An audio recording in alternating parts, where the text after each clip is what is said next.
Now this illustration deals with types in accordance with NEC 400.4. Notice the note.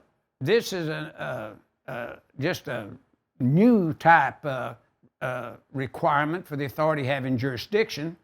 And notice what it says.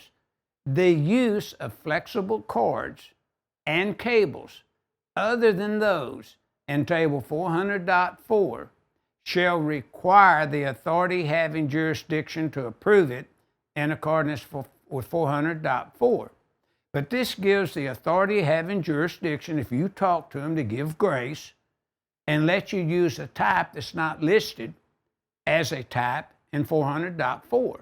Now you can see the flexible cords, a male and female cap at the left, right underneath the note, flexible cords, 400.4.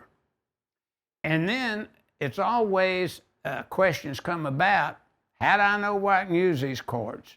Now, we're not talking about a seasoned electrician or one that's had time to increase their knowledge on the NEC. We're talking about people just getting into the code. So for uses permitted where you can use flexible cord, it's 400.10. But for uses not permitted where you're not to use these flexible cords, it's 400.12.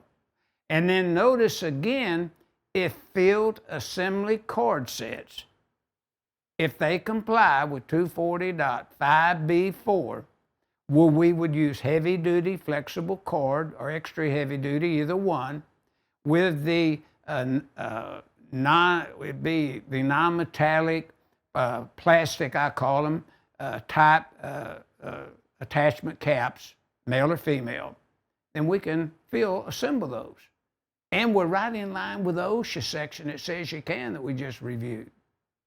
So our flexible cords and cables, the types have to meet 400.4, but in the note, the authority having jurisdiction can approve something else if you talk to them and get their approval. 90.4 gives the inspector this power to start with.